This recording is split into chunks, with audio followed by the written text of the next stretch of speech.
AP EAMCET final ఫేజ్కి సంబంధించి అంటే second ఫేజ్కి సంబంధించి కౌన్సిలింగ్ షెడ్యూల్ అయితే రిలీజ్ అయింది. ఆ షెడ్యూల్కి సంబంధించినటువంటి పూర్తి సమాచారాన్ని నేను ఈ వీడియోలో మీకు అందిస్తాను. ముందుగా నా ఛానల్ని ఎవరైతే కొత్తగా చూస్తున్నారో వాళ్ళు సబ్స్క్రైబ్ చేసుకొని లైక్ చేసి షేర్ చేయండి. ఇది మంచి ఇన్ఫర్మేషన్ కాబట్టి మీ ఫ్రెండ్స్ కూడా రీచ్ అవుతుంది.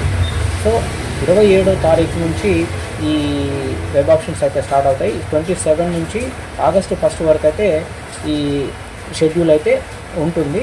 Activity web counselling schedule of final phase online payment of processing fee cum registration and online certificate verification. ఇంతకుముందుకు ఎవరైతే ఫీజు పేమెంట్ చేయలేదో వాళ్ళు పేమెంట్ చేసి సర్టిఫికేట్ వెరిఫికేషన్కి రిజిస్ట్రేషన్ చేసుకోవాలి. అది ఎప్పటి నుంచి అయితే 27/7/2025 నుంచి 30 వరకు అయితే ఈ రిజిస్ట్రేషన్ అండ్ వెరిఫికేషన్ కోసం చేసుకోవాలి. Online verification of uploaded certificates at notified help line centres. అంటే ఎక్కడైతే హెల్ప్ లైన్ సెంటర్స్ ఉంటాయో అక్కడ మీ సర్టిఫికేట్స్ని అప్లోడ్ చేసినటువంటి సర్టిఫికేట్ని వెరిఫికేషన్ చేస్తారు. అది ఎప్పటి నుంచి అంటే 28 నుంచి 30వ తారీఖు వరకు ఈ వెరిఫికేషన్ అయితే జరుగుతుంది.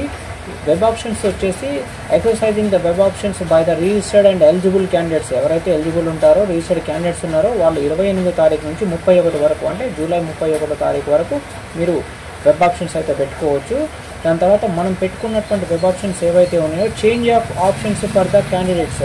వెబ్ ఆప్షన్స్ ఏంటంటే ఆగస్టు 1 వరకు ఆగస్టు 1లో మనం చేంజ్ చేసుకోవచ్చు. అలాట్మెంట్ ఆఫ్ సీట్స్ అంటే మనం పెట్టుకున్నటువంటి వెబ్ ఆప్షన్ ఈ counselling final phase counselling seat allotment ఎప్పుడు రిలీజ్ చేస్తారా అంటే ఆగస్టు 4వ తారీఖున ఈ సీట్ అలాట్మెంట్ ఆర్డర్స్ని అయితే రిలీజ్ చేస్తారు. సెల్ఫ్ రిపోర్టింగ్ ఎప్పుడు చేయాలి అని అంటే అదే 4th నుంచి వచ్చేసి ఆగస్టు 8వ తారీఖు వరకు self reporting and reporting at college.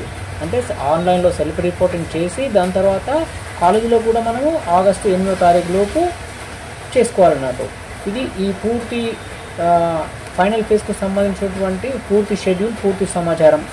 ఏ బ్రాంచ్లో ఎన్ని సీట్లు మిగిలిపోయినాయి, ఎన్ని సీట్లు ఫిలప్ అయినటువంటి సమాచారానికి సంబంధించినటువంటి మరొక వీడియో చేస్తాను.